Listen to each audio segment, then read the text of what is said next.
Chapter 1. The Beginnings of London, Roman Foundation, 43 to 410 AD. The history of London begins with the Roman conquest of Britain in 43 AD, when Roman troops under Emperor Claudius landed on the island to integrate Britain into the Roman Empire. Before the arrival of the Romans, there were only small Celtic settlements in the area of present-day London, whose life was mainly characterized by agriculture, trade at the local level and tribal structures. The Roman conquest brought not only military control, but also a new form of urban organization, infrastructure, economy, and administration, which laid the foundation for what would later become the Londinium, the first large urban center on the site of today's capital. The foundation of Londinium took place in a strategically very favorable place, on a natural river crossing of the Thames, near the mouth of the North Sea area, which facilitated trade and communication.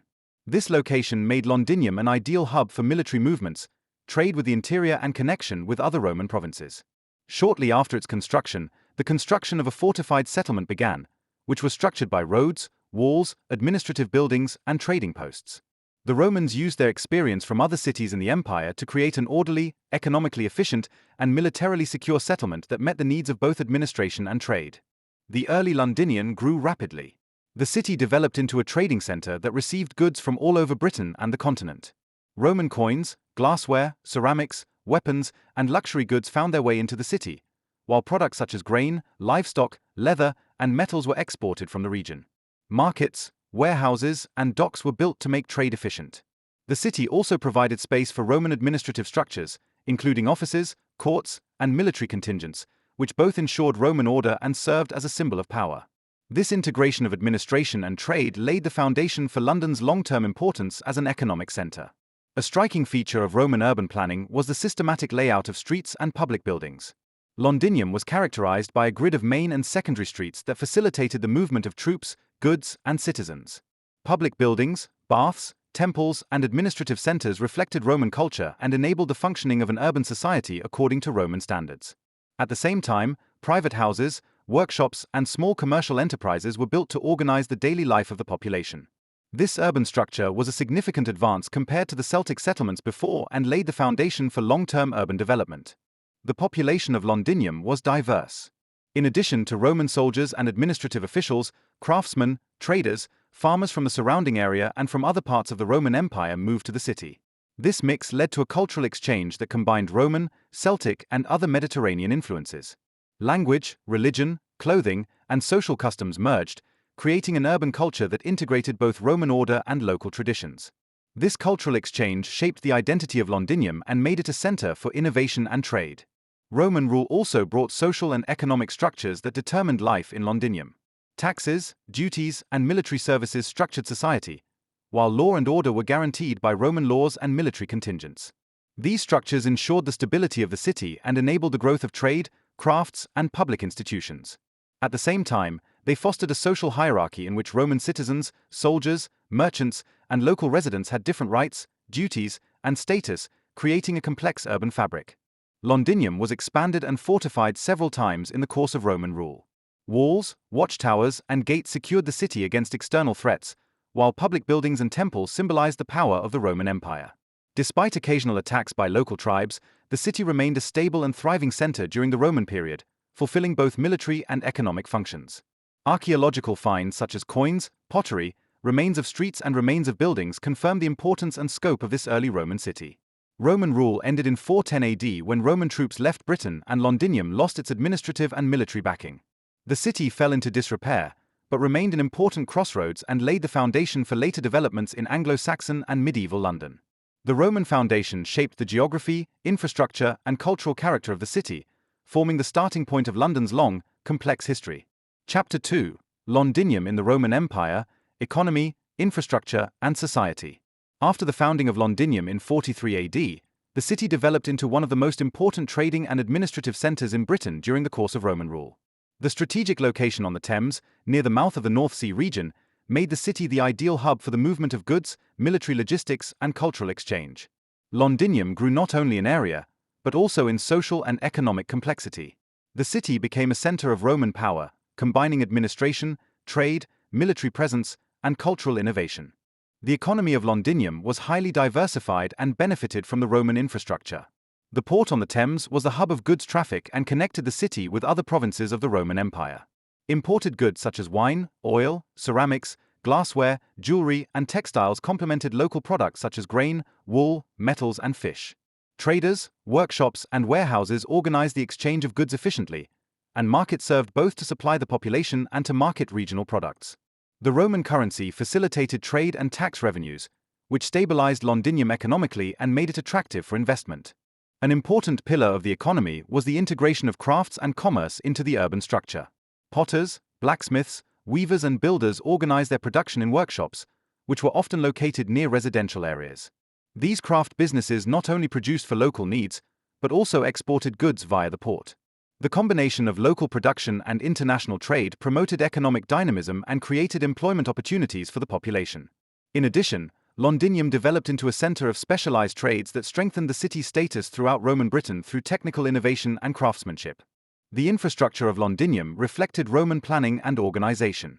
Streets ran through the city in a clear grid and connected residential districts, administrative buildings, markets, and military installations. Bridges, water pipes, sewage systems, and public baths enable efficient supply and contribute to the quality of life of the population.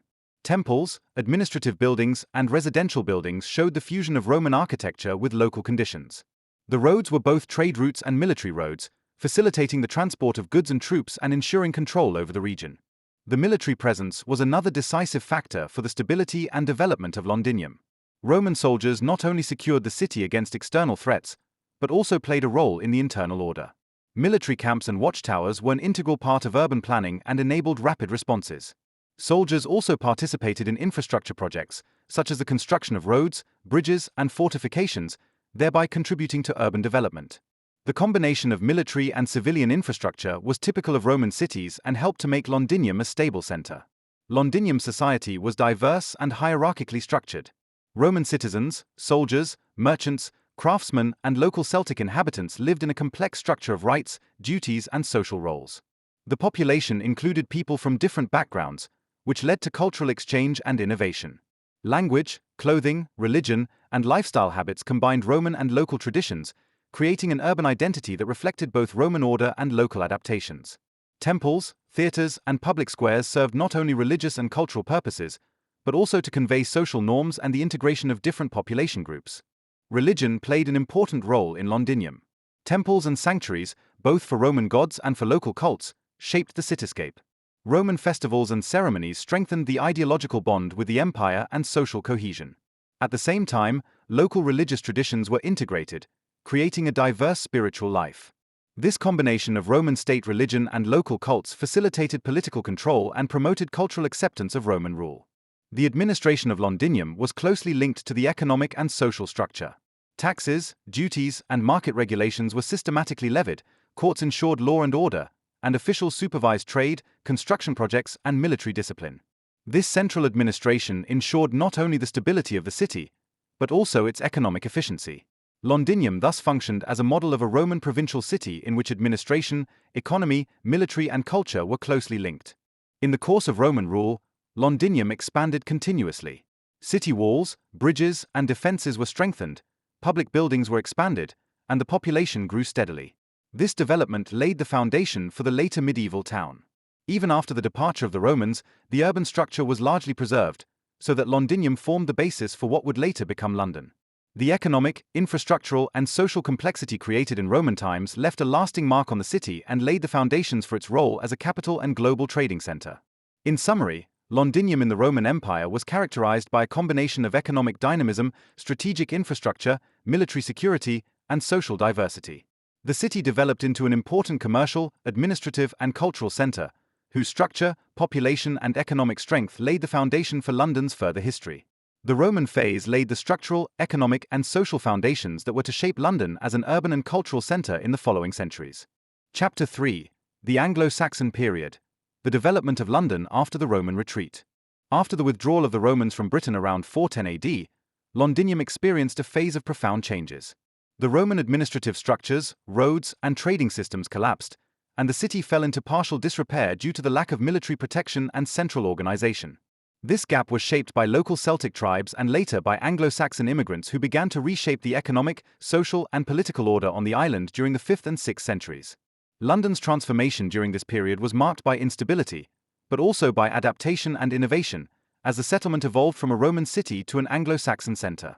London's population initially shrank sharply, as many Romans and local residents left the city due to economic uncertainty, military threats, and political instability.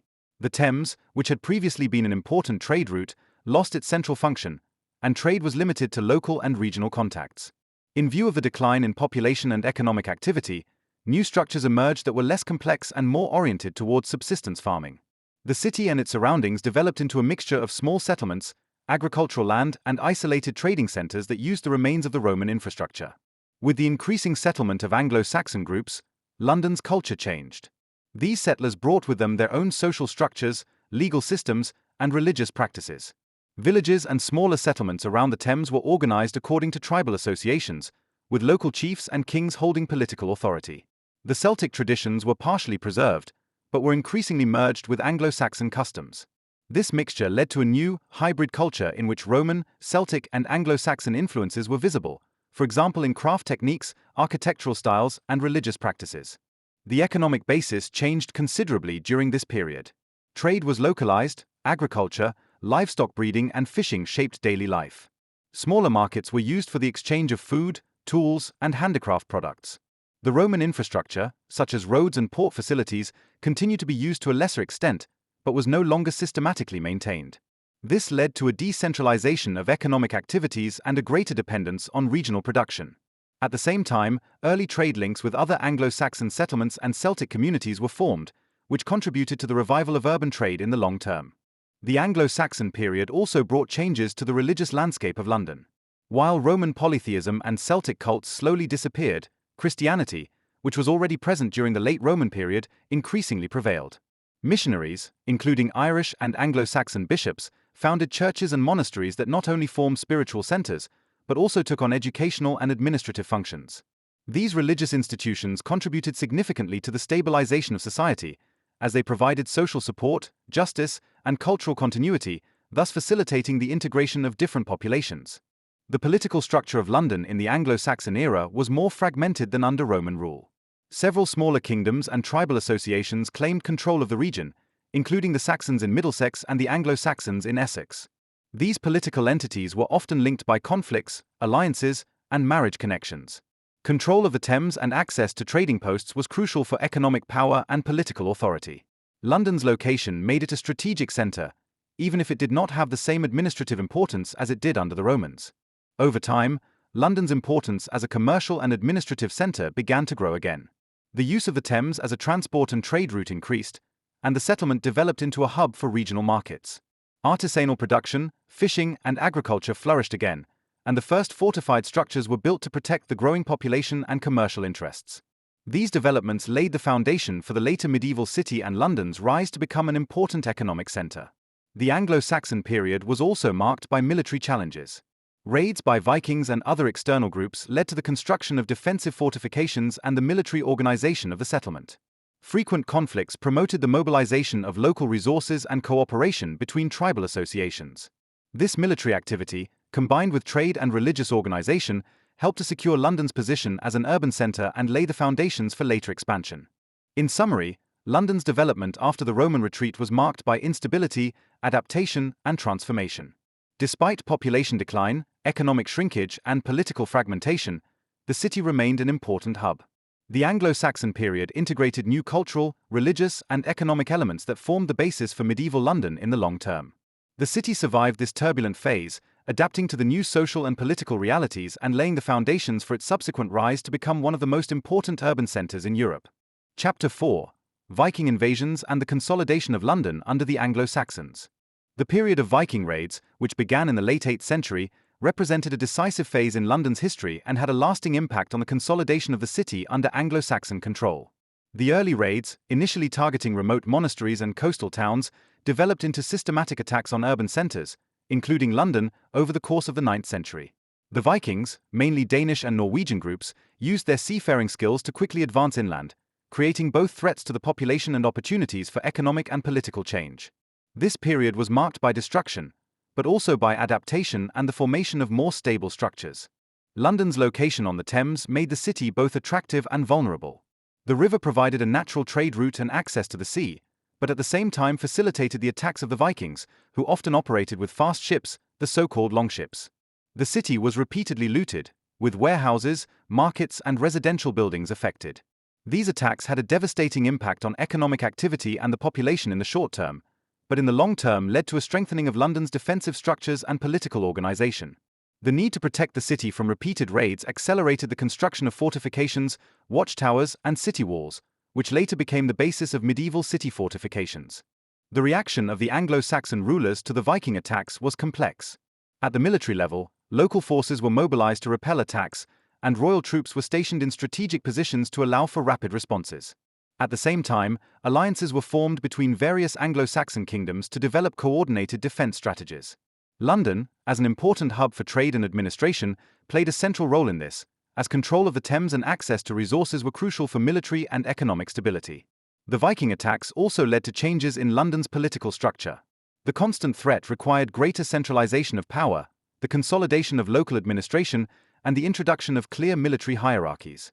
Often, local nobles and royal officials took over responsibility for defense, tax collection, and infrastructure, which made the city more closely integrated into the political structure of the Anglo-Saxon kingdom.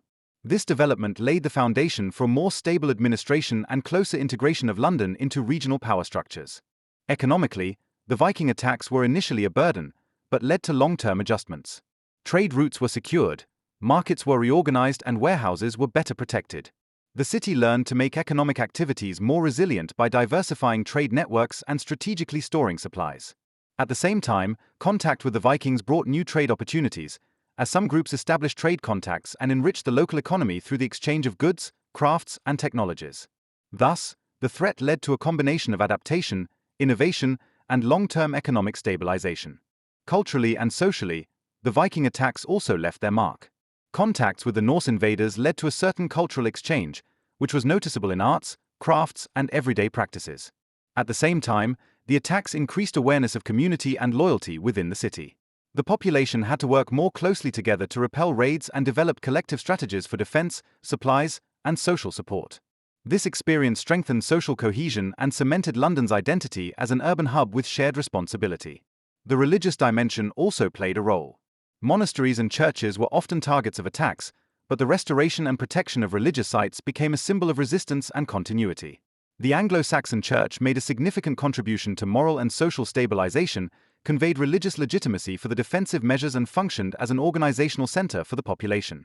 This combination of religion, community, and political organization strengthened London's ability to manage crises and survive in the long term.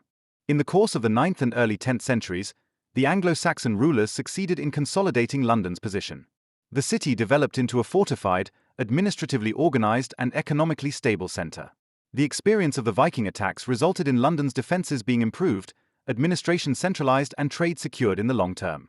This consolidation laid the basis for London's later importance as the capital and economic center of medieval England. In summary, the Viking attacks posed both threats and opportunities for London's development. Military threats, economic challenges, and political instability led to an adaptation of infrastructure, administration, and society. London's consolidation under the Anglo-Saxons was a direct response to these experiences. Fortifications were built, political structures were consolidated, and economic systems were made more resilient. The city survived the turbulent period, developed new forms of cooperation, and thus laid the foundation for its later rise as a major urban center in England. Chapter 5: Norman Conquest and Medieval Urban Development. The Norman conquest of England in 1066 by William the Conqueror marked a profound turning point in London's history. After the Battle of Hastings, political power was restructured, and London, as an already important Anglo-Saxon centre, played a central role in the consolidation of Norman rule. The city benefited from its strategic location on the Thames, the established infrastructure, and the pre-existing trade networks, but at the same time it was integrated into a new military, administrative, and social system that had a lasting impact on medieval urban development.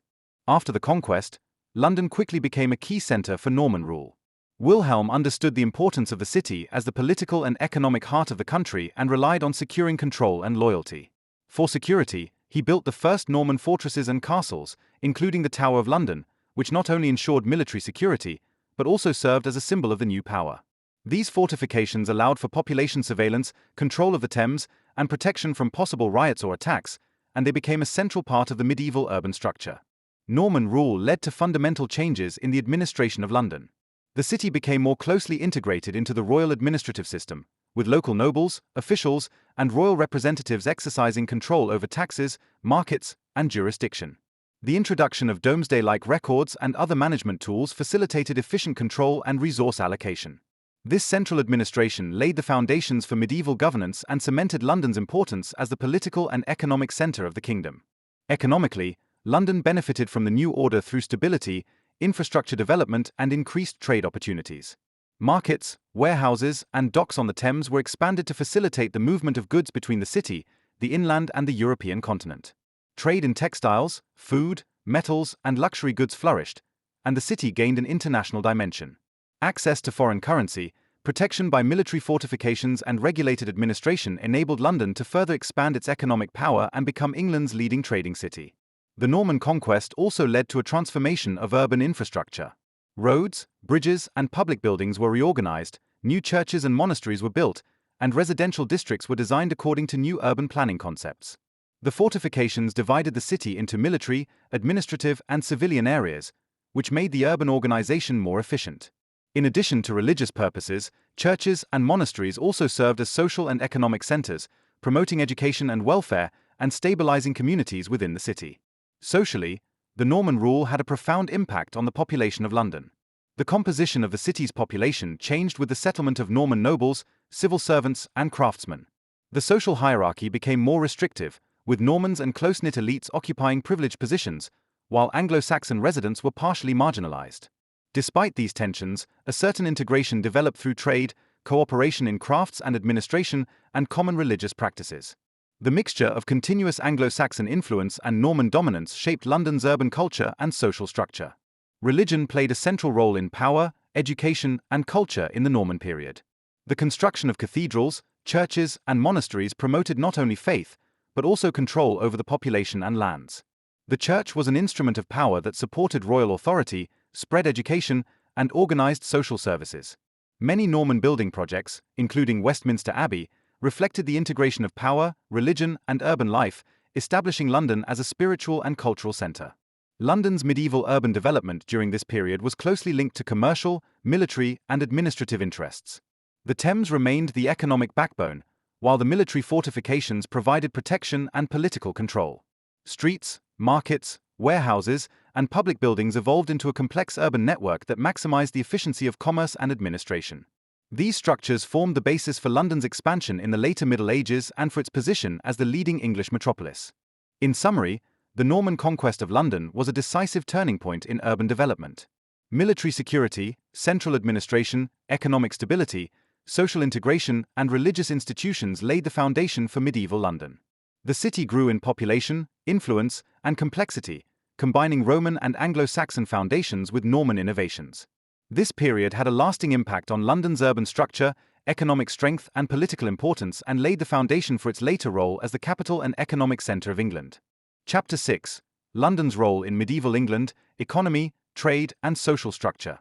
In medieval England, London developed into a central economic, political, and social centre that exerted influence far beyond the city's borders. Its strategic location on the Thames, combined with Norman consolidation and existing trade links, made London a key player in national and international networks. The city was not only a market and trading centre, but also the seat of administrative institutions, religious power, and social organisations. This development consolidated London's role as the leading metropolis of medieval England and shaped the structure of urban societies. Trade was the backbone of London's medieval economy. The Thames functioned as an important trade route, allowing goods to be transported between coastal cities, inland regions, and mainland Europe.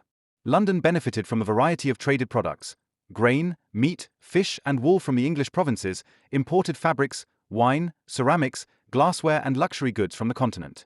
The markets in the city, including the famous Cheapside Market, structured trade and served as places of economic and social interaction. Traders, merchants, and craftsmen established networks that both covered local needs and promoted exports. London's economic vitality also attracted people from the surrounding area, which meant that the city grew continuously. London's social structure was closely linked to the economy. The population was made up of a mixture of merchants, craftsmen, workers, civil servants, clergymen, and nobles. These groups were organized hierarchically, with wealth, occupation, and political connections determining social status. Merchants and master craftsmen often enjoyed privileged positions, while ordinary workers, rural people, and day laborers had less economic and political influence. Nevertheless, the urban structure offered opportunities for social advancement, especially through crafts, trade, or membership in guilds. These guilds regulated production, prices, and education, protected members, and organized social welfare, which stabilized urban life and strengthened the community. The administration of London played a central role in regulating the economy, law, and order. The city was run by a mayor and council, who were responsible for taxes, market rules, defense, and public safety. Courts and administrative institutions ensured that laws were complied with and disputes could be settled. This political organization was closely linked to the royal family, which used London as an economic and strategic center. Tax revenues, trade levies, and customs duties strengthened royal authority, while the city retained its ability to act and local stability through relative autonomy and self-government. Religion was another formative factor in medieval London. Churches, monasteries, and chapels were not only spiritual centers, but also economically and socially influential. They owned land, levied taxes, and offered education, healthcare, and social support. Cathedrals such as St. Paul's Cathedral became cultural and administrative hubs, symbolizing power, wealth, and religious authority. Clergy played a role in urban politics and promoted social coherence by imparting moral norms and strengthening community structures. London's medieval urban development was closely linked to economic, social, and political requirements. Roads, bridges, marketplaces, docks, and fortifications have been continuously expanded to accommodate the growing population and increased movement of goods.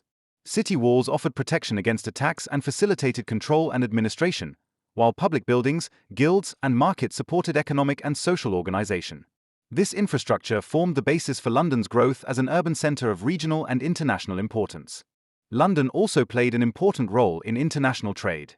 The city was part of trade networks that reached as far as Flanders, France, Italy, and Germany. Merchants maintained contacts with port cities, trading companies, and international markets, giving London access to goods, information, and capital.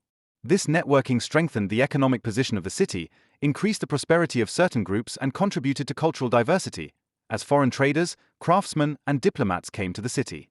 Despite prosperity and growth, medieval London was marked by social tensions.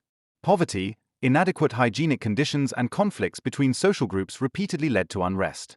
Epidemics, fires, and famines presented the population with challenges that political leadership and urban community structures had to overcome at the same time. The guilds, religious institutions, and municipal administrative bodies played a central role in this, providing support, regulating conflicts, and maintaining social stability. In summary, London grew into an economic, social, and political center in medieval England. Trade, guilds, administration, religion, and infrastructure formed a closely interlinked system that promoted growth, stability, and regional importance. The city developed into a hub of national and international networks, offering social advancement and economic opportunities, and at the same time being the center of political and religious power. These developments laid the foundation for London's rise in the late Middle Ages and its subsequent role as the capital of England and one of Europe's most important urban centers. Chapter 7. The Plague, Fire, and Crises in Medieval London. Medieval London has been marked by crises throughout its history, threatening economic stability, social order, and urban infrastructure.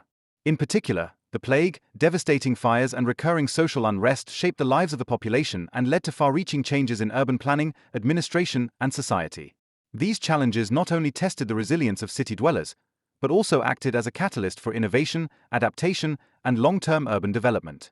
The plague was one of London's most devastating crises in the Middle Ages. The recurring eruptions, especially the Black Death in the middle of the 14th century, led to massive population losses. It is estimated that about a third of the urban population died, which had a dramatic impact on the economy, trade, and social structure. Markets and workshops were empty, there was a shortage of workers, and the supply of food became increasingly problematic. The high mortality rate also led to a loss of expertise, which affected artisanal production, construction projects, and administrative activities.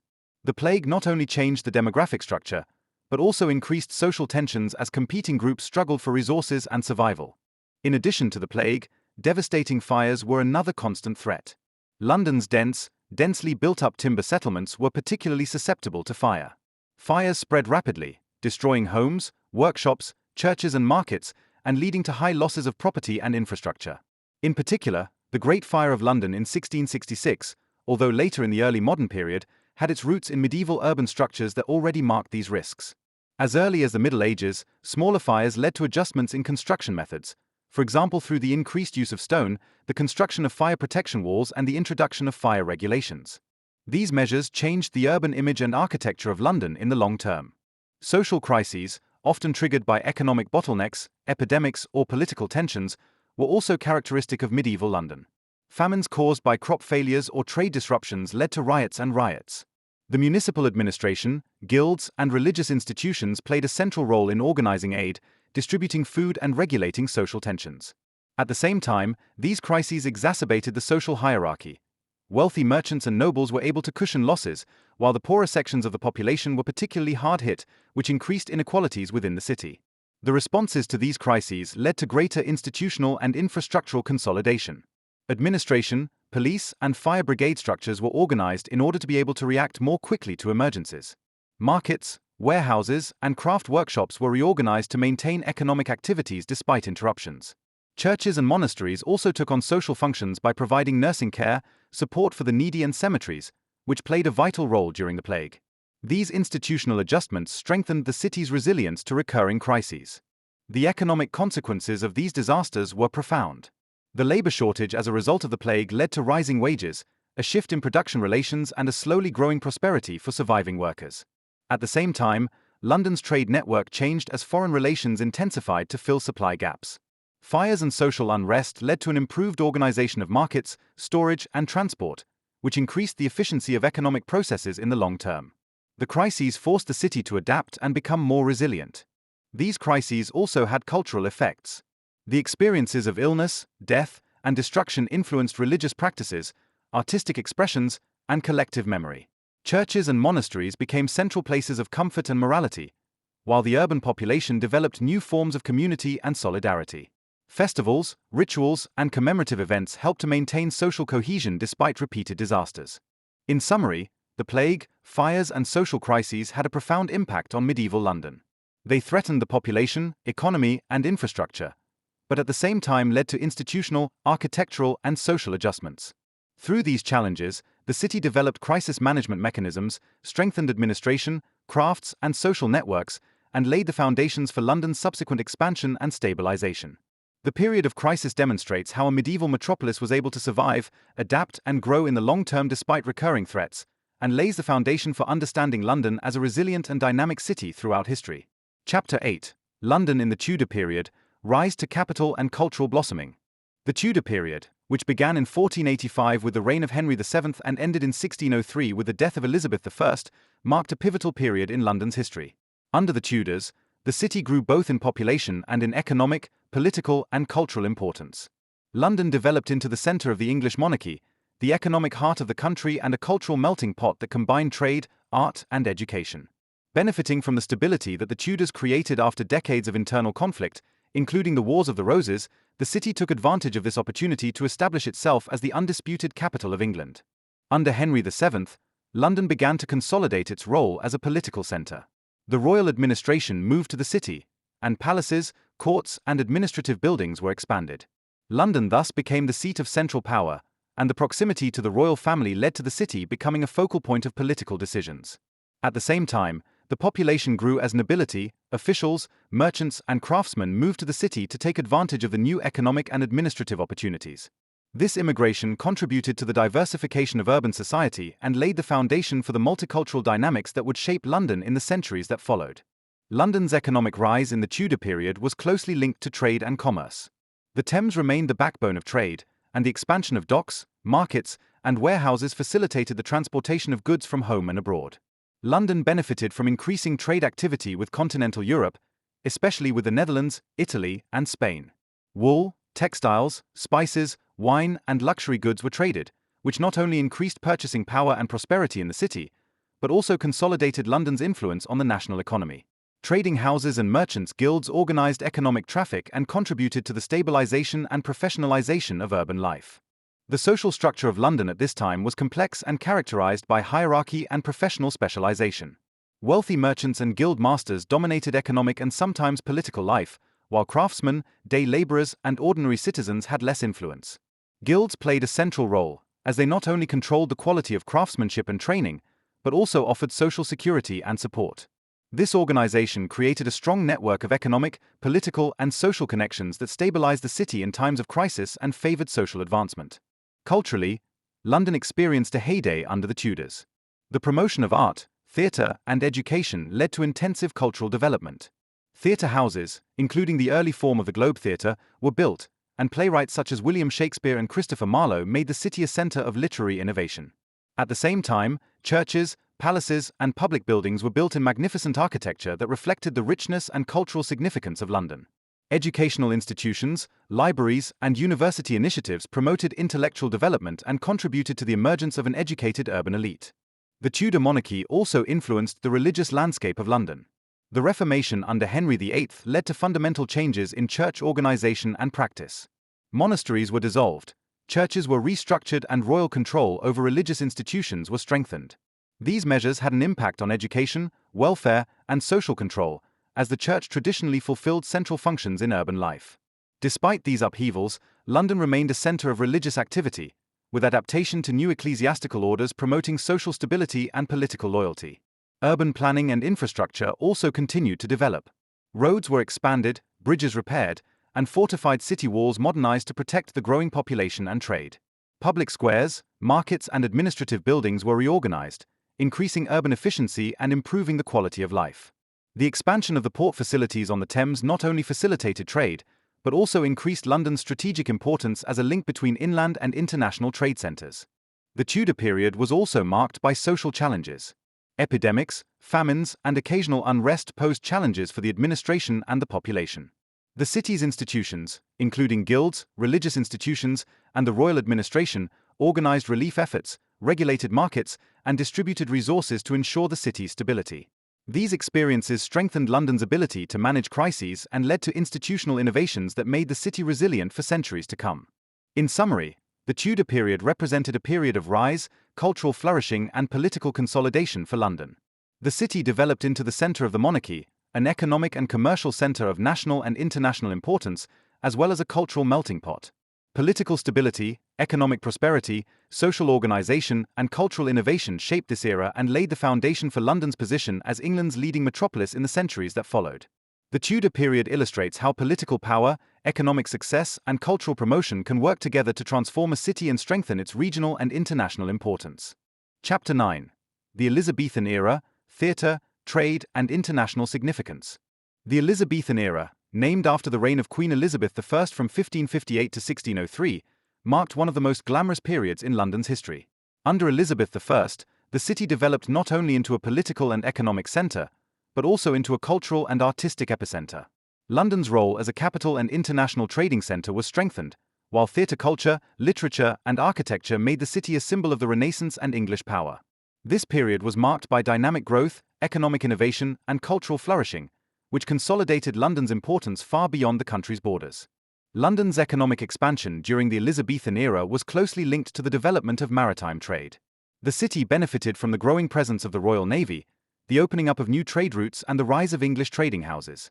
London became the central hub for goods from all over the world, including spices, fabrics, metals, sugar, and luxury goods. The port facilities on the Thames were expanded, docks modernized, and warehouses expanded to cope with the increasing traffic of goods. This economic vitality strengthened the merchants, who increasingly developed into a political and social influence and contributed to the emergence of a wealthy urban bourgeoisie. Theatre culture was a central feature of the Elizabethan era and made a significant contribution to London's cultural identity. Theatres such as the Globe Theatre and the Curtain Theatre were built, and playwrights such as William Shakespeare, Christopher Marlowe, and Ben Jonson shaped cultural life. Theatre performances were both entertainment and a political and social medium that commented on current events and reflected social norms. The heyday of the theatre created jobs for actors, craftsmen, musicians, and set designers, making London a magnet for artists, intellectuals, and visitors from home and abroad. The social structure of London at this time was diverse and hierarchically organized. Wealthy merchants, nobles, and members of the administration dominated the political and economic landscape, while craftsmen, service providers, and ordinary citizens shaped everyday urban life. Guilds, and associations played a central role by setting economic standards, ensuring social security, and representing political interests. These organizations stabilized society, regulated the labor market, and allowed London to function efficiently despite population growth and social tensions. Religion and political power were closely intertwined. Elizabethan religious policy, shaped by the Anglican Compromise, provided relative stability after decades of religious conflict. Churches and religious institutions continued to influence education, welfare, and social control, while state control over the church ensured political loyalty. This combination of religion, politics, and social structure contributed to the stabilization of London as the capital and strengthened the population's identification with the monarchy. The urban infrastructure was systematically expanded during this era. Roads, bridges, markets, and public squares have been improved to meet the needs of a growing population and expanding trade. City walls, gates, and military installations provided security and protection against external threats. The combination of infrastructural modernization, economic expansion, and social organization laid the foundation for London's long-term stability and its ability to function as a center of political, economic, and cultural life. Internationally, London gained importance during the Elizabethan era. The city was not only the hub of trade, but also a political and diplomatic center. Ambassadors, traders, and travelers from Europe and beyond contributed to international networking. The expansion of the English fleet and the beginning of colonial ventures, including the exploration of America and Africa, strengthened London's role as a global center of power and trade. This international network contributed to economic prosperity and positioned London as a key player in the growing network of European trading centers. Despite prosperity and cultural flourishing, this period was not free of challenges. Epidemics such as the plague, social inequality, overpopulation, and occasional riots posed problems for the city. The city's institutions, including guilds, religious institutions, and the royal administration, developed crisis management strategies to maintain social order and ensure economic stability. This adaptability helped London maintain its position as a leading metropolis despite recurring problems. In summary, the Elizabethan era represented a period of economic expansion, cultural flourishing, and international recognition for London. The city developed into a center of commerce, art, theatre, and political power. Infrastructure, social organization, religion, and political stability made London's growth and prosperity possible, while international networking made the city important far beyond England's borders. This period laid the foundation for London's long-term position as Europe's leading metropolis and as a global center of culture, business, and power. Chapter 10. The Great Fire of 1666 and the Reconstruction of London. The Great Fire of London in 1666 was one of the most devastating events in the city's history, marking a turning point for its urban development, infrastructure, and social organization. The fire started in the night of 2 to the 3rd of September in a bakery in Pudding Lane and spread quickly over large parts of London due to the dense development, the wooden construction, and the strong autumn winds. Within a few days, the fire destroyed around 13,000 houses, 87 churches, numerous public buildings, and workshops. The devastating effects on the population, economy, and urban structure were enormous and required an unprecedented reconstruction program. The immediate consequences of the fire were dramatic. Tens of thousands of residents lost their homes and belongings and had to be provisionally accommodated. The city's infrastructure was largely destroyed, roads, bridges, and public buildings became unusable. Markets, workshops, and warehouses were lost, severely affecting trade, production, and supply. Despite the catastrophic damage, the death toll remained comparatively low, mainly due to the rapid evacuation and social cohesion of the population. Nevertheless, the fire had profound economic, social, and cultural effects that preoccupied London for decades. The causes of the fire lay in several factors. The dense development with wooden houses standing close to each other favored the rapid spread of the fire. Narrow streets and a lack of fire protection measures made it difficult to fight the fire, while gusts of wind further fanned the fire. The city's water infrastructure, dating back to the Tudor and Elizabethan periods, was not sufficient to effectively fight the fire. These weaknesses made the city particularly vulnerable and highlighted the need for fundamental reforms in construction, infrastructure, and urban planning. Rebuilding London after the fire was a comprehensive undertaking supported by the royal administration as well as private investors and the urban population. King Charles II used architects, engineers, and urban planners to develop new building plans that made the city more resilient to fire. Roads were widened, stone and brick buildings were erected, and new fire safety regulations were introduced. These measures fundamentally changed the urban appearance of London and laid the foundation for a modern, safe urban structure that better integrated commerce, administration, and housing. Architecturally, the reconstruction brought significant innovations. The churches of the cityscape were rebuilt to the designs of Sir Christopher Wren, including St. Paul's Cathedral, which became a symbol of London's reconstruction and cultural resilience. Public buildings, markets, and bridges were designed in stable, fire-resistant construction. Residential buildings were arranged more systematically to prevent fires, and the cityscape was given a clearer, more orderly structure. These reforms combined aesthetic design, functional requirements, and safety aspects, and permanently changed urban life. The economic effects of reconstruction were complex. In the short term, the fire led to significant losses, economic uncertainty, and social tensions. In the long term, however, the reconstruction offered opportunities for economic expansion, modernization of trade, and the creation of new jobs. Craftsmen, builders, merchants, and architects benefited from the need for materials, manpower, and planning services. The city was also able to restructure trade relations, modernize warehouses, and make the economy more efficient, making London a more robust center of trade. The reconstruction also had far-reaching social effects. The population had to work more closely together, show solidarity, and develop new social structures. Institutions such as guilds, churches, and the municipal administration played a central role in coordinating resources, providing accommodation and maintaining order. This collective effort strengthened social cohesion and created a sense of shared responsibility that shaped London's urban identity in the long term. The political dimension of the reconstruction was also significant. The royal authority and the city administration worked closely together to coordinate the reconstruction, enforce regulations, and ensure the loyalty of the population. This strengthened central control over the city, promoted efficient administration, and demonstrated the government's ability to respond adequately to crises. At the same time, reconstruction provided an opportunity to reform social and economic structures and to make the urban space more modern, safer, and more functional. Culturally and symbolically, the reconstruction of London became an expression of resilience and progress. The new churches, public buildings, and streets stood for renewal, stability, and the city's ability to overcome crises.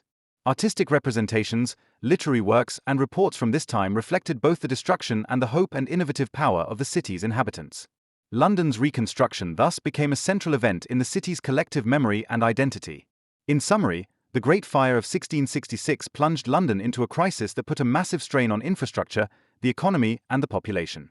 However, the reconstruction marked a turning point that made the city more modern, safer, and more resilient. Through architectural innovation, infrastructural reforms, economic adaptation, and social cohesion, London was not only rebuilt, but strengthened as a leading urban and economic center for centuries to come.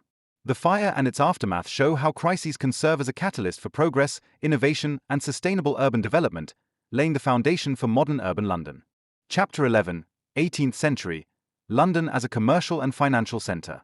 In the 18th century, London developed into one of Europe's most important trading and financial centers, consolidating its position as the heart of the emerging British Empire.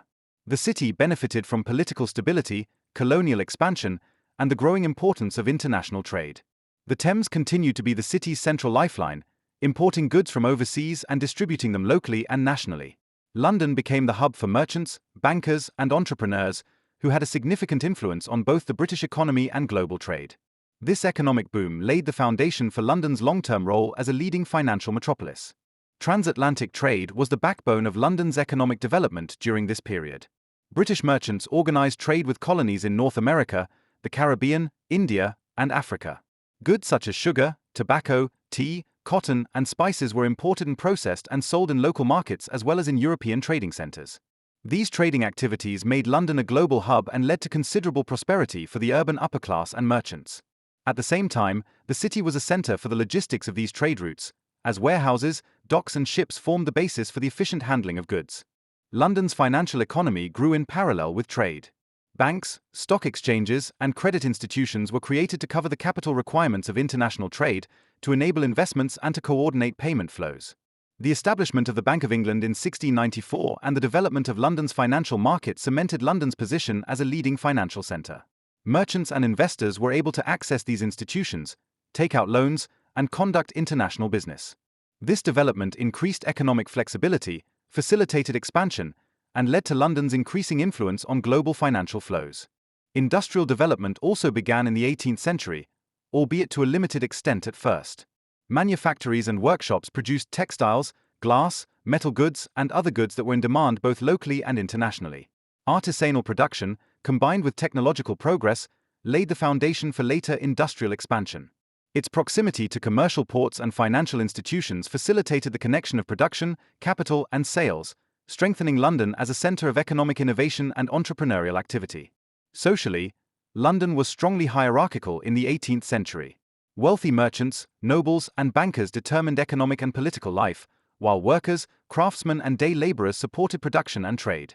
The growing population led to a dichotomy of wealth and poverty, which was clearly evident in urban neighborhoods. Wealthy neighborhoods such as Mayfair or Westminster were characterized by luxury, trade, and political prestige, while densely populated suburbs and poorer neighborhoods suffered from cramped housing, hygiene problems, and social tensions. This social diversity led to complex urban structures that challenged the administration, police, and philanthropic institutions. London's infrastructure was further developed in the 18th century to meet the demands of trade, population, and administration. Roads, bridges, and public squares were modernized, new docks and warehouses were built, and the Thames remained the central medium of transport and trade. Public institutions, including markets, administrative buildings, and religious institutions, played a key role in organizing urban life. The expansion of the infrastructure increased the efficiency of trade, stabilized the administration, and supported the growing population in a time of economic dynamism. Culturally and intellectually, London also experienced a heyday in the 18th century. Theatres, opera houses, scientific societies, and libraries contributed to the cultural significance of the city. London became a centre of literature, philosophy, and science, attracting not only the urban elite but also visitors from all over Europe.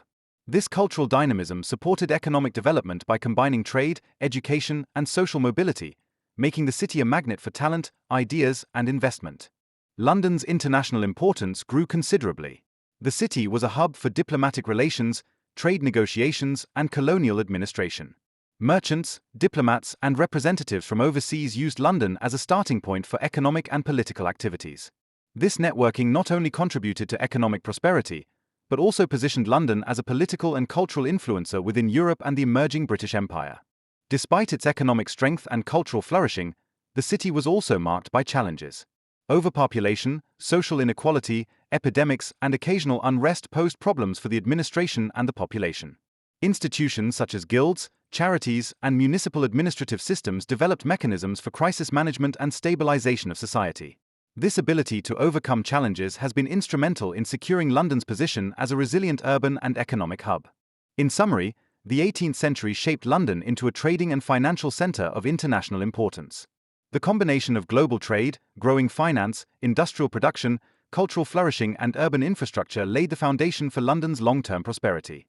The city established itself as the heart of the British Empire, a center of economic innovation and a cultural magnet whose influence reached far beyond the country's borders. London's growth and dynamism during this period laid the foundation for its role as a leading metropolis in the later industrial age. Chapter 12: Industrialization and Urbanization in the 19th Century. The 19th century marked London's transition from a commercial and financial metropolis to an industrial and urban center of international importance. Industrialization not only fundamentally changed the economy, infrastructure, and social structures, but also the everyday life of the population and the cityscape. London's growth has been driven by technological innovation, the development of factories and businesses, and the expansion of transport and communication systems, making the city a symbol of industrial modernization. London's industrial development was closely linked to the rise of new technologies and production methods. Factories, manufactories, and workshops produced textiles, machinery, metals, chemicals, and consumer goods on a large scale.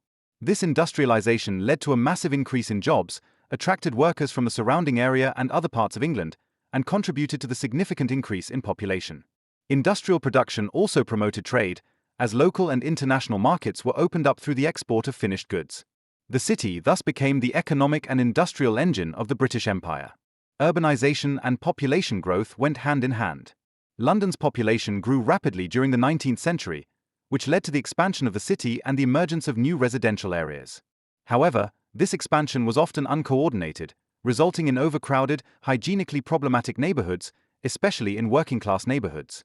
Slums and densely built-up urban areas shaped the image of many London boroughs, while wealthier districts emerged with larger houses, gardens, and better infrastructure. This demographic growth required new approaches in urban planning, infrastructure development, and social organization. London's infrastructure was significantly expanded during industrialization. Roads, bridges, water pipes, and sewage systems have been modernized to meet the demands of a growing population and an expanding economy. The development of the railway revolutionized transport, enabled fast connections between districts and with other cities, and promoted the mobility of labor and goods. Docks and ports have been expanded to cope with the increasing handling of goods.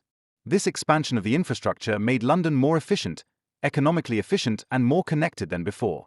Socially, the effects of industrialization were ambivalent. On the one hand, the growing industrial economy offered new jobs and opportunities for advancement, especially for craftsmen, skilled workers, and merchants. On the other hand, the massive immigration to the city led to overpopulation, poor housing conditions, and health problems. Epidemics such as cholera and typhoid fever occurred more frequently, highlighting the need for improved hygiene, medical care, and public health measures. Social tensions and class differences became more visible, which put a strong strain on political organization, welfare structures, and philanthropic initiatives. The labor market has been diversified by industrialization. Factory work, trade, crafts, and services offered different employment opportunities. Women and children were employed in factories, which brought both economic opportunities and social challenges. Trade unions and workers' associations emerged to improve rights and working conditions, which led to political mobilization and social reforms in the long term. These organizations helped regulate social conflicts and support the integration of the growing urban population. Culturally and intellectually, London was strongly influenced in the 19th century. Theatres, museums, libraries, and educational institutions expanded to enable the growing population to participate in culture. Newspapers, magazines, and other media disseminated information, ideas, and knowledge, making the city a center of public discourse and intellectual development. Scientific and technical innovations, including advances in the engineering, chemical, and construction industries, were developed or used in London, making the city a pacesetter of industrial and technological modernization. Politically, industrialization was associated with far-reaching changes. The growing population, especially the urban working class, demanded political participation, social reforms, and rights. Reform laws and political movements, such as the Chartists, aimed at suffrage, education, and working conditions and led to greater participation of the population in the political process. The municipal administration adapted to better organize infrastructure, public safety, and social services and respond to the needs of a modern industrial city. London's international importance grew considerably in the 19th century. The city became a global commercial and financial center, coordinating the exchange of goods, capital, and ideas. London's port and financial institutions connected the British Empire and enabled the global expansion of trade. The industrial base, combined with infrastructure, administration, and finance, made London a leading urban center in Europe and worldwide. In summary, industrialization and urbanization in the 19th century led London into a phase of profound economic, social, and infrastructural transformation. The city grew rapidly, developing industrial production systems, expanded infrastructure and social organizations, and became a global commercial and financial center. At the same time, challenges such as overpopulation, social tensions, and health problems arose, which required adaptation and reform. The 19th century laid the foundation for modern London, which played a leading role as an industrial, economic, and cultural center as well as a globally networked metropolis. Chapter 13. The Victorian Metropolis, Society, Infrastructure, and Social Contrasts. The Victorian Era, which began in 1837 with Queen Victoria's accession to the throne and ended in 1901, was a defining period in London's history. During this time, the city experienced rapid growth, driven by both industrialization and increasing urbanization. London not only grew in terms of population and area, but also developed into a center of political power, economic activity, and cultural innovation. At the same time, the social contrasts reflected the challenges that came with this rapid change. London's population grew explosively during the Victorian era. Within a few decades, the number of inhabitants rose to several million as workers from rural areas and other parts of the British Empire flocked to the city to find employment in factories, trade, and services. This rapid urbanization led to a spatial expansion of London, the emergence of new neighborhoods, and an increasing differentiation between wealthy and poor districts. While affluent neighborhoods such as Mayfair and Belgravia were characterized by spacious flat buildings, gardens, and upscale infrastructure, working-class neighborhoods developed in densely populated slums that suffered from hygienic problems, disease, and poverty. London's infrastructure was massively expanded during this time to meet the growing demands. Roads were widened, bridges were modernized, sewerage systems were built, and public transport such as buses and railways were introduced. The introduction of the London Underground in 1863 marked a milestone in urban mobility and greatly facilitated transport between central and peripheral districts. Docks, warehouses, and commercial ports on the Thames were expanded to cope with the increasing volume of goods. These infrastructural developments helped to organize the city functionally, promote business and trade, and improve living conditions for part of the population. London's economic dynamism during the Victorian era was closely linked to trade, industry, and finance. Factories produced textiles, machinery, metals, and consumer goods that were both used locally and exported. Merchants and financial institutions coordinated international trade, invested capital, and secured economic exchange within the British Empire. This economic expansion led to considerable prosperity for the urban elite, while ordinary workers and day laborers often worked in precarious conditions. Income inequality and social inequality shaped social life and led to tensions between social classes. London's social contrasts have been exacerbated by demographic diversity and different living conditions. Wealthy citizens could live luxuriously, enjoy education and leisure, while poorer sections of the population lived in cramped, unhygienic quarters. Diseases such as cholera, typhoid fever, and tuberculosis spread rapidly in crowded neighborhoods, highlighting the need for public health measures and social reforms.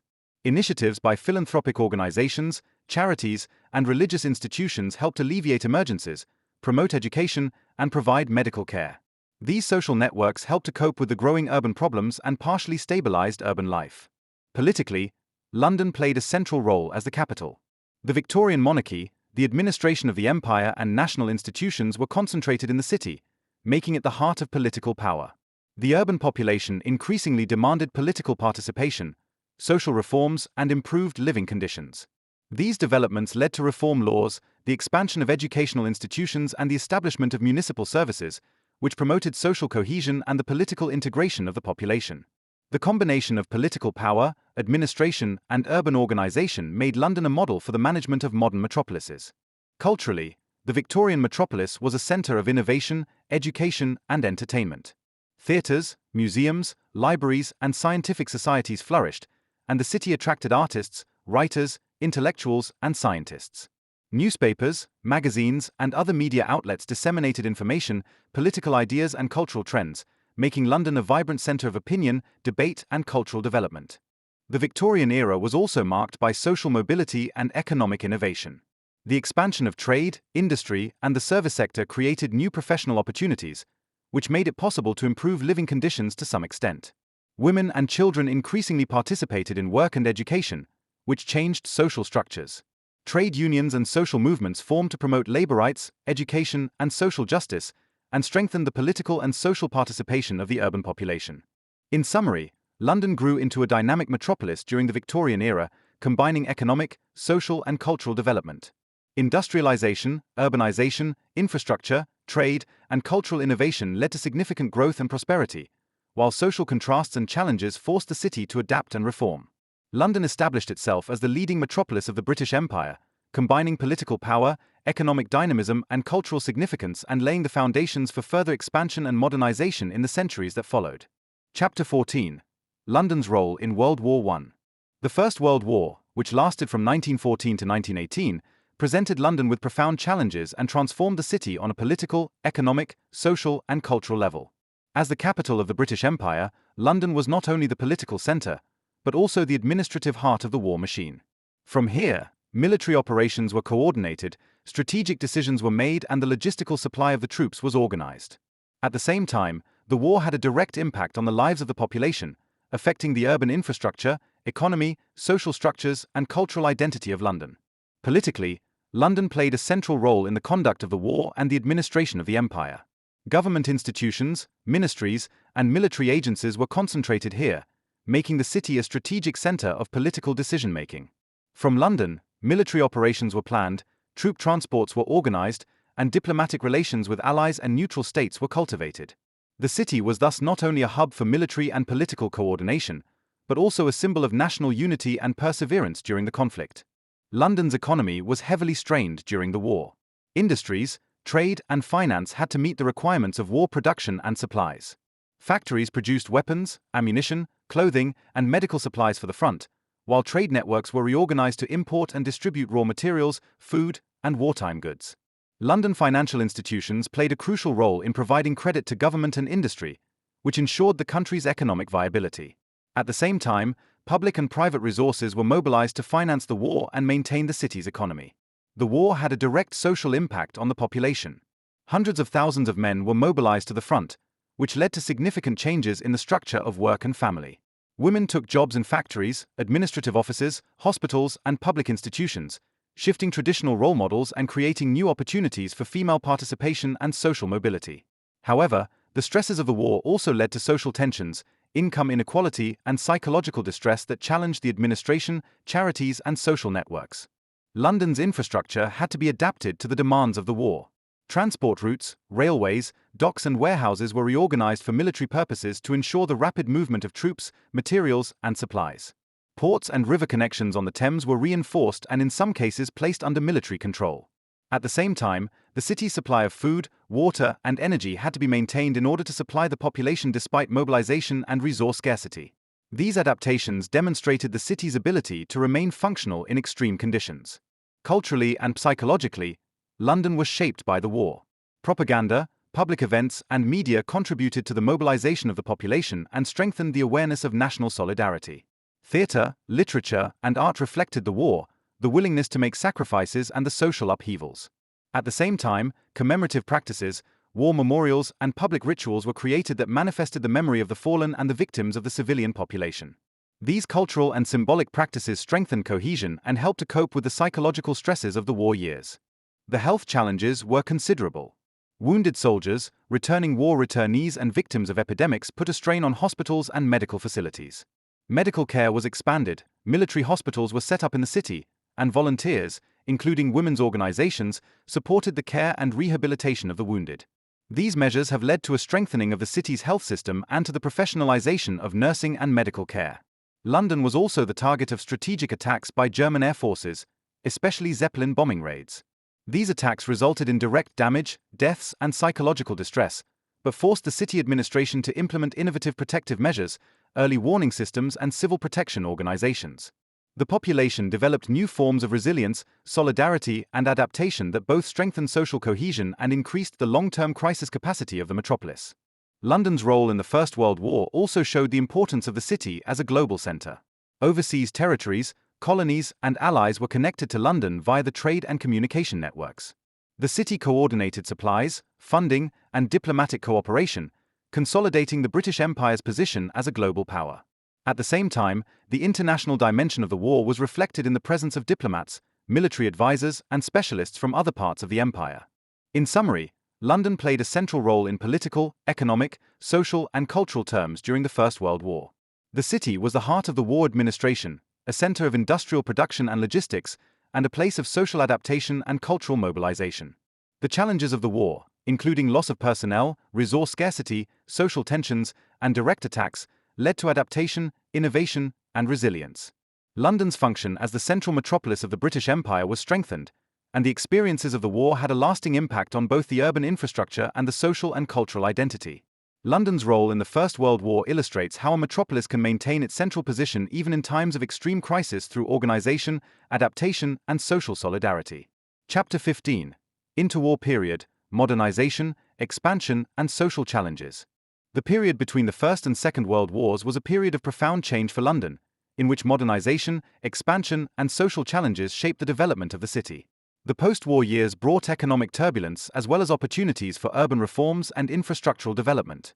London's population continued to grow, new districts emerged, and the modernization of transport, housing, and public facilities fundamentally changed the image of the metropolis. At the same time, social tensions, unemployment, and political upheavals led to challenges that intensively shaped urban life. Economically, London initially experienced uncertainties in the early 1920s as a result of the aftermath of the First World War. The return of soldiers, economic recessions, and structural adjustments put a strain on the labor market and industry. Factories had to be converted from war production to civilian production, while trade and finance had to adapt to changing international conditions. Despite these difficulties, the economy continued to recover, supported by investment, expansion of the service sector, and London's growing importance as a financial center. Banks, insurance companies, and stock exchanges remained central pillars of the city's economy, while industry and trade opened up new growth areas. Urban expansion and modernization decisively shaped the image of London. Population growth, immigration, and increased urbanization led to the development of new residential areas, especially in the suburbs.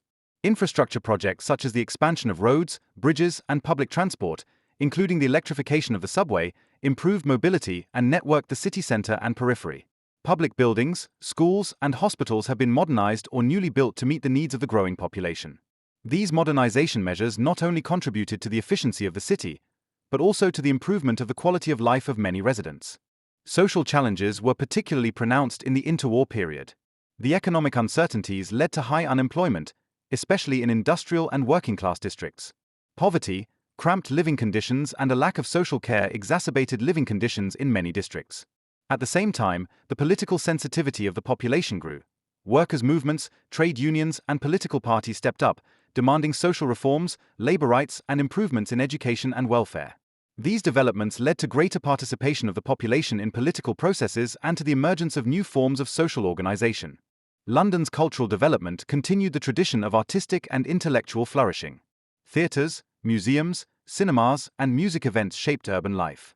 Literary, scientific, and artistic institutions contributed to London remaining a centre of cultural innovation and international attention. At the same time, social reality was reflected in the city's culture. Works on social inequality, poverty, industrialization, and the everyday life of workers dealt with the challenges and opportunities of the time. Culture, entertainment, and public events promote a sense of community, identity-forming practices, and social cohesion. Immigration played an important role in the social dynamics of the city. People from different parts of the British Empire, but also from European countries, settled in London. This diversity enriched culture, trade, and the labor market, but also led to tensions between different population groups. Integration, political participation, and social support therefore became central topics of municipal administration and political design. Schools, church institutions, charities, and municipal services played a key role in supporting new residents and promoting social cohesion. Politically, London was a centre of reforms, debates, and institutional adjustments. The city administration modernized administrative structures in order to respond more efficiently to the needs of the population. New regulations for construction, public safety, health, and transport have been introduced to make urban space more functional and livable. At the same time, political debates about social justice, working conditions, welfare, and public infrastructure reflected the tensions between tradition, modernization, and social responsibility.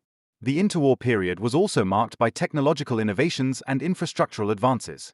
Electrification, telephone and communication networks, modern water and sewage systems, and new means of transport such as trams and subways fundamentally changed urban life.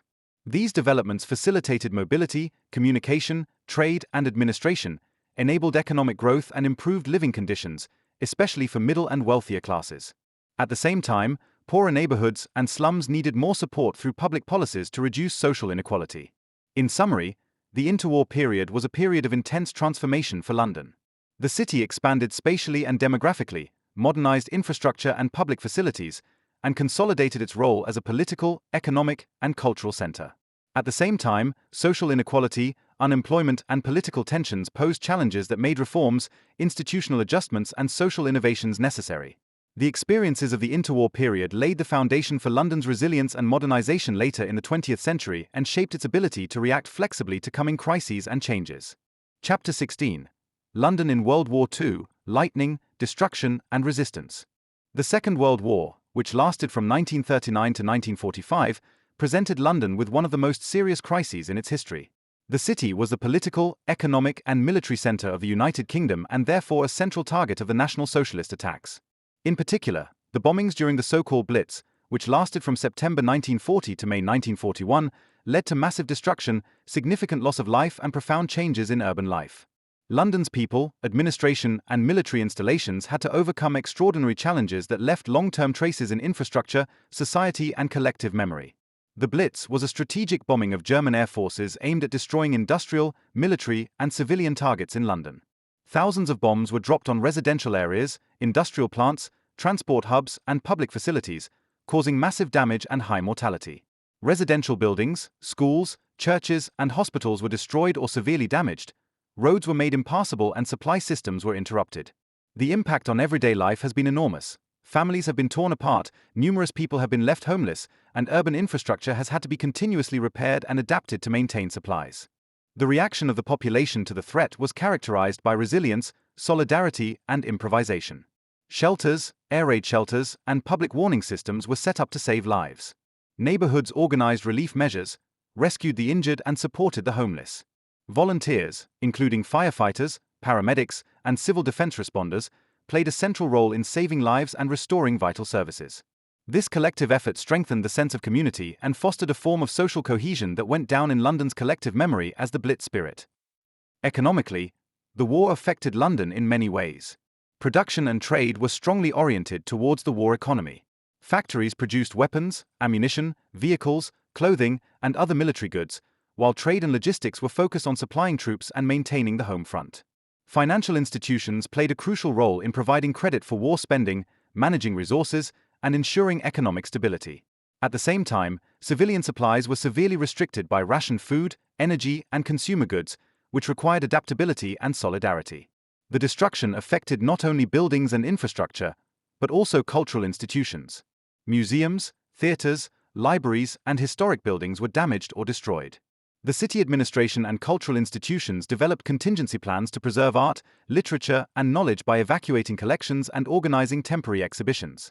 Despite the dangers, cultural life continued to flourish to a limited extent, as theatrical performances, radio broadcasts, and newspapers helped maintain morality and social cohesion. Socially, the population of London was deeply affected. Thousands of people lost relatives, livelihoods, and housing. Some children were evacuated to rural areas, families were separated, and the psychological burden was enormous. Nevertheless, a remarkable resilience developed. Communities supported each other, neighborhoods organized relief efforts, and volunteer organizations, including churches, charities, and citizens' initiatives, helped cope with the consequences. These social mechanisms made a decisive contribution to the stabilization of the city and strengthened confidence in collective agency. The urban infrastructure had to be continuously adapted to the war conditions. Roads, bridges, utility systems, and docks were repaired and secured to maintain the operation of industry, commerce, and military logistics. Emergency measures, such as the establishment of temporary electricity, water, and transport routes, enabled the city to remain functional despite massive destruction. This adaptability demonstrated the organizational competence and resilience of the municipal administration. Politically, London was the center of national decision-making during the Second World War. The government, military command structures, and diplomatic institutions coordinated defense, war production, and international cooperation. Its proximity to the monarchy and government institutions made the city a symbol of stability and resilience, while the urban population was involved in the war effort through propaganda, media, and public communication. Political and social cohesion contributed significantly to the city's ability to survive the crisis. In summary, London experienced a period of intense destruction, adaptation, and resilience during the Second World War. The Blitz led to massive damage, social stress, and economic restructuring, while at the same time the population demonstrated remarkable resilience, solidarity, and innovation. Infrastructure, administration, cultural institutions, and social networks were adapted to the extreme conditions, allowing London to maintain its central role as a political, economic, and cultural center. The experiences of the war shaped not only the physical and social structure of the city, but also London's collective memory and identity, which emerged stronger from the crisis after the war. Chapter 17. Post-war period, Reconstruction, Immigration, and Urbanization. After the end of World War II in 1945, London faced enormous challenges and opportunities. The city was badly destroyed by bomb damage, many residential and industrial buildings lay in ruins, and the population had to deal with material losses, psychological stress, and social upheaval. At the same time, the post-war period offered the opportunity to fundamentally modernize London, redesign infrastructure, reform social structures, and develop a new urban identity. Reconstruction, immigration, and urbanization were the central driving forces that were to shape London's development in the decades that followed. Post-war reconstruction work initially focused on the most pressing problems: housing, transport, public utilities, and economic infrastructure. Numerous residential buildings were destroyed, which caused a housing shortage that placed a heavy burden on the administration and social institutions. New neighborhoods were planned, destroyed neighborhoods were reconstructed, and modern residential buildings with better hygienic standards were built to meet the needs of the growing population. Architects, urban planners, and engineers developed new concepts that were not only functional, but also safe and livable, thus laying the foundation for London's later urban structure. The economic revival of London was closely linked to the reconstruction of industry, commerce, and the financial sector. Factories and workshops were rebuilt, trade routes were reorganized, docks and warehouses were modernized. Banks, insurance companies, and financial institutions continued to play a central role in providing capital for reconstruction projects, while government investment stabilized infrastructure and public services. Economic expansion was further fueled by international connections and the rebuilding of trade relations, allowing London to maintain its role as Europe's leading financial and commercial center. An important factor in the post-war period was immigration. London became a destination for migrants from all parts of the British Empire and later from Europe and other regions of the world. Caribbean, African, South Asian, and European immigrants brought new cultural, economic, and social impulses to the city. This immigration enriched culture, trade, and the labor market, but also led to tensions and challenges in integration, education, welfare, and social cohesion. Schools, religious institutions, community services, and welfare organizations played a central role in meeting the needs of the new population and promoting social inclusion.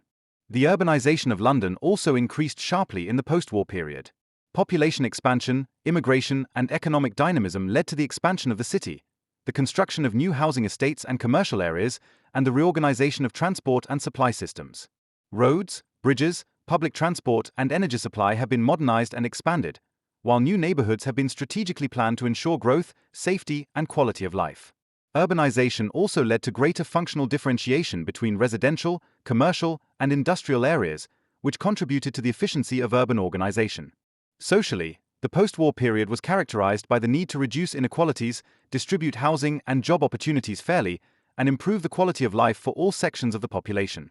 The construction of social housing, educational institutions, hospitals, and leisure facilities supported the integration and stabilization of urban communities.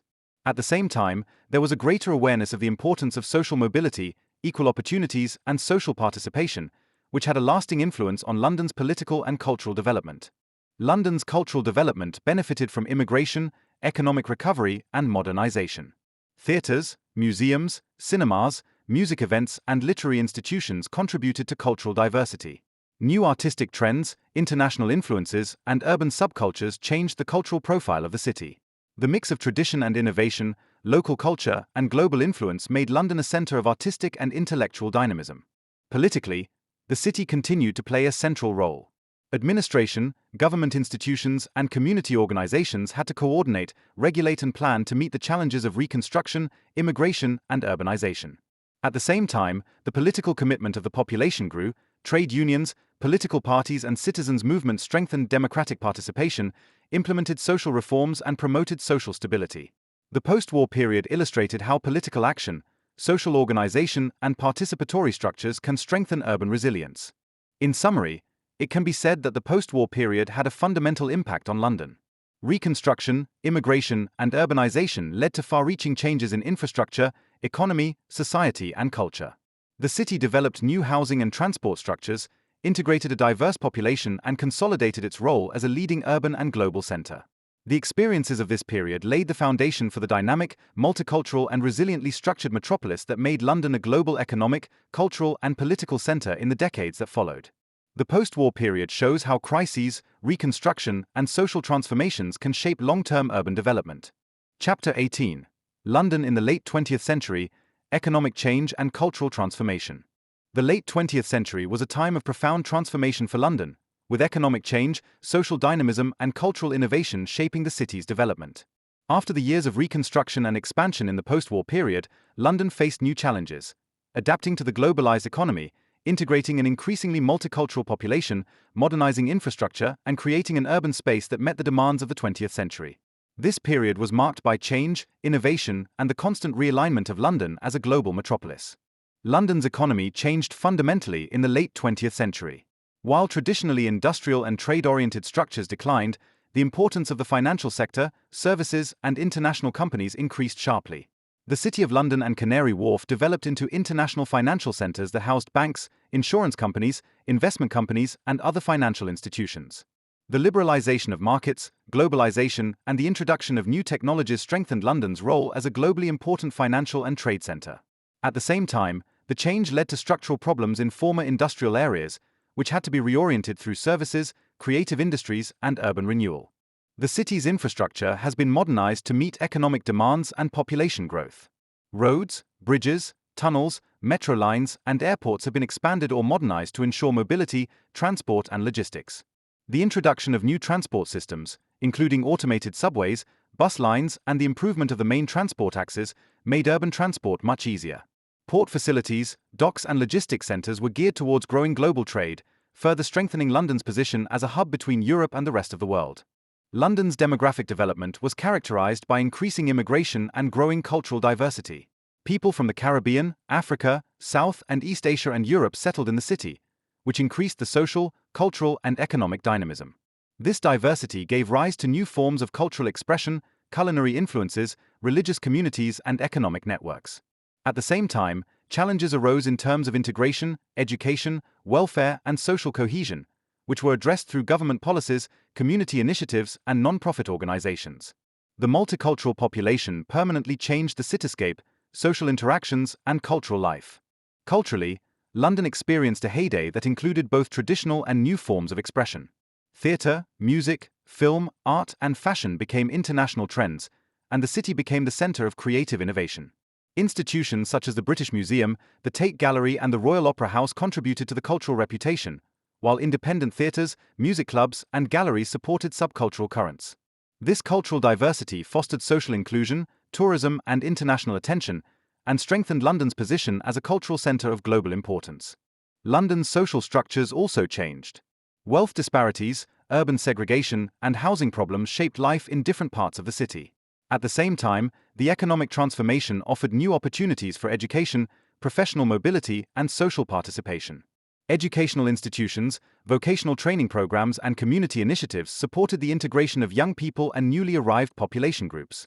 Social movements and citizens' initiatives helped to promote equal opportunities, equal rights, and social participation, thereby strengthening London's social dynamism. Politically, the city was closely integrated into national and international structures. London was home to government institutions, diplomatic missions, and international organizations that coordinated political, economic, and cultural decisions. The city administration implemented strategies for urbanization, urban planning, social integration, and economic promotion to meet the challenges of the growing and diversified population. At the same time, London developed into a global forum for political, economic, and cultural debates. Technological developments played a central role in the transformation of the city. The introduction of digital communication, automated administrative systems, modern transport technologies, and new construction methods facilitated organization, mobility, and quality of life. Technological innovations enabled new forms of work, trade, and social interaction, helping London to maintain and further expand its global relevance. In summary, the late 20th century shaped London into a modern, globally networked, and culturally diverse metropolis. Economic change, infrastructural modernization, social transformation, and cultural innovation shaped the cityscape, society, and London's function as an international center of power, trade, and culture. The city used challenges such as economic structural changes, population growth, and social inequality as an incentive for innovation, adaptation, and integration. The late 20th century thus laid the foundation for London's position in the 21st century as a leading global metropolis that combines economic strength, cultural diversity, and political importance. Chapter 19. London in the 21st century, globalization, culture, and urban dynamics.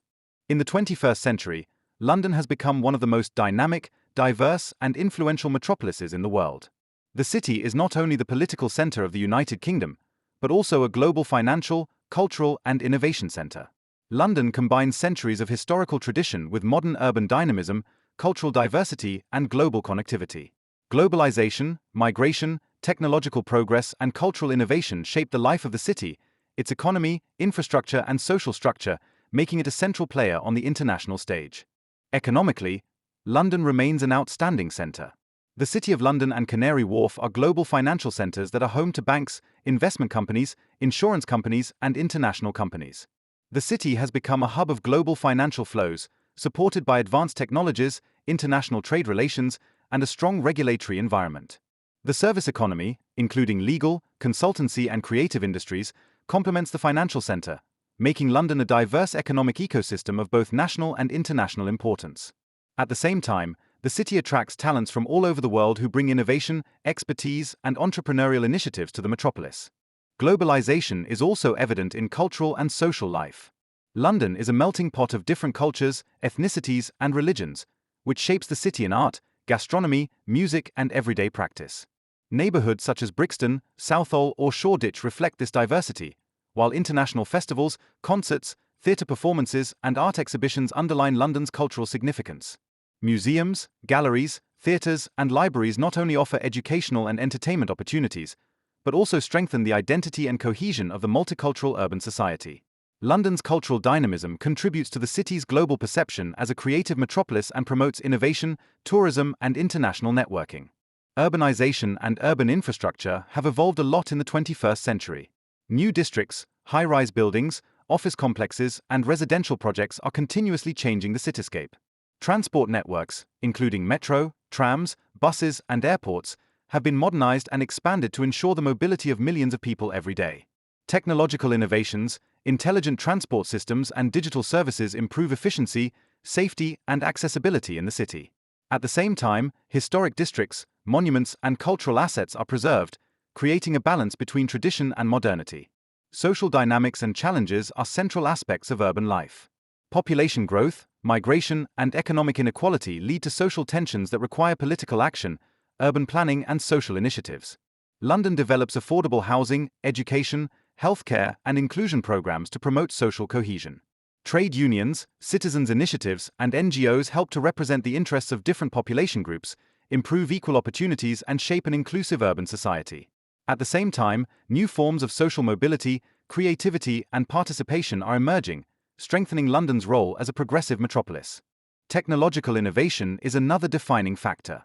The digitalization of administration, transport, trade, education, and communication is changing daily life, facilitating global networking and opening up new economic opportunities. Startups, technology centers, and research institutions contribute to London's innovative strength and make the city a hotspot for creativity and entrepreneurial thinking.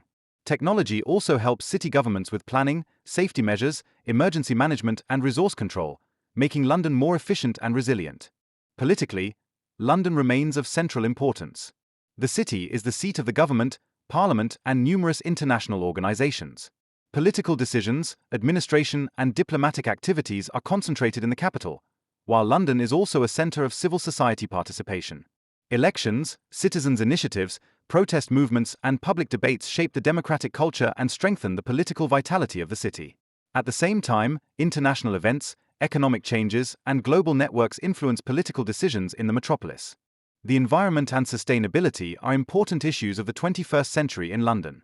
Clean energy initiatives, green transport systems, sustainable urban planning, and the protection of green spaces are central to maintaining the quality of life and preparing the city for the challenges of climate change. Parks, public gardens, renaturation projects, and the expansion of sustainable transport services contribute to making urban life ecologically compatible and promoting the health of the population. In summary, London in the 21st century is a globally networked, culturally diverse, and economically dynamic metropolis. Globalization, migration, technological innovation, and urban modernization are shaping the economy, culture, infrastructure, and social structure. The city remains a political center, international financial center, and cultural hub, while addressing challenges such as social inequality, environmental issues, and urbanization. Combining historical tradition with modern dynamism, London fosters innovation and inclusion, and maintains its position as one of the world's most important metropolises, whose influence extends far beyond the borders of the United Kingdom. Chapter 20. London Today and the Future of the Metropolis. In the 21st century, London presents itself as one of the most important, dynamic, and globally networked metropolises in the world. The city is the political, economic, and cultural center of the United Kingdom, but at the same time it is also an international hub for trade, finance, culture, and innovation. London combines centuries of historical traditions with cutting-edge urban dynamism, technological advances, and global connectivity. Despite challenges such as social inequality, housing shortages, traffic congestion, and ecological problems, the city remains a symbol of adaptability, diversity, and urban innovation. London's economy continues to be a central pillar of its global importance. The financial sector, services, technology, and creative industries shape the urban economy and attract international investment, companies, and skilled workers. The City of London and Canary Wharf act as global financial centers where banks, insurance companies, investment companies, and multinationals conduct their business. At the same time, the city has developed into a center for technology, startups, research, and development. Innovation centers, co-working spaces, and universities promote entrepreneurship and economic diversification, ensuring London's international competitiveness. Demographically, London is one of the most diverse cities in the world. People from numerous countries, cultures, and religions live here, which significantly enriches the cultural, social, and economic dynamics. Neighborhoods such as Brixton, Southall, Hackney, and Tower Hamlets are an expression of this diversity, which is reflected in culinary offerings, festivals, music, art, and religious communities. Migration brings innovation, skilled workers, and new perspectives to the city, but also poses challenges for the administration in terms of integration, education, and social cohesion. Public initiatives, schools, municipal services, and non-profit organizations contribute to the support, integration, and advancement of the population and strengthen social cohesion. Infrastructure and urbanization are central issues in today's metropolis. London is growing steadily, both in terms of population and urban space. High-rise buildings, modern office complexes, new residential areas and public buildings are continuously changing the cityscape. Transport networks, including metro, bus lines, trams, and airports, have been modernized to ensure mobility and economic efficiency. Innovative projects such as the Crossrail connection improve passenger transport and facilitate access to the city center and periphery. At the same time, historic districts, monuments, and cultural assets are protected, creating a balance between tradition and modern development. Technological innovation is shaping London's urban life and administration. Digital communication systems, smart city technologies, intelligent traffic management systems, and automated services facilitate organization, mobility, and urban management. Companies, startups, and research institutions use modern technologies to promote innovation, solve urban problems, and increase the quality of life of the population. Digitization and networking also enable more efficient use of resources, improved communication between authorities and citizens, and greater adaptability of the city to global challenges. Social inequality, housing shortages, and rising living costs are key challenges for London. Affluent neighborhoods are in stark contrast to lower-income neighborhoods, where poverty, unemployment, and limited access to education and health are characteristic. The city government and social organizations are working to provide affordable housing, social support, education programs, and health facilities to promote inclusion and equal opportunities. Initiatives for sustainable urban living, social innovation, and charitable projects help to improve living conditions for all residents. Culturally, London remains a world-leading center. Theatres, museums, galleries, music festivals, literary events, and sporting events characterize urban life. Institutions such as the British Museum, the Tate Modern, the Royal Opera House, and numerous theatres attract visitors from all over the world. At the same time, independent art centres, street art, local festivals, and cultural initiatives promote creativity, social participation, and intercultural exchange. This cultural dynamic not only strengthens the local identity, but also contributes to London's international perception and attractiveness. The environment and sustainability are priorities for future development. London invests in renewable energy, green transport systems, green spaces, sustainable urban planning, and the protection of ecological resources. Projects to reduce air pollution, promote cycle paths and public transport, and restore the Thames are helping to improve urban quality of life and prepare for climate change. Sustainability is increasingly seen as an integral part of urban development and is critical to London's long-term resilience. Politically, London remains of central importance, both nationally and internationally. Government, administration, and diplomatic institutions coordinate political decisions, public services, and international cooperation. The city acts as a platform for global debates, international conferences, and political initiatives. At the same time, the population is actively involved in civil society organizations, protest movements, and local initiatives, which promote political participation, social responsibility, and democratic culture. In summary, London is now a global, dynamic, and culturally diverse metropolis. Economic change, technological innovation, cultural diversity, urbanization, and social challenges characterize the life of the city.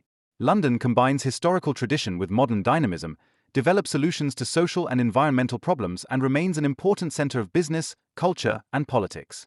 The city shows how adaptability, creativity, integration, and innovation work together to shape an urban metropolis of global importance. With its combination of tradition, modernity, diversity, and global connectivity, London is not only a symbol of the past, but also a model for the future of the urban world in the 21st century.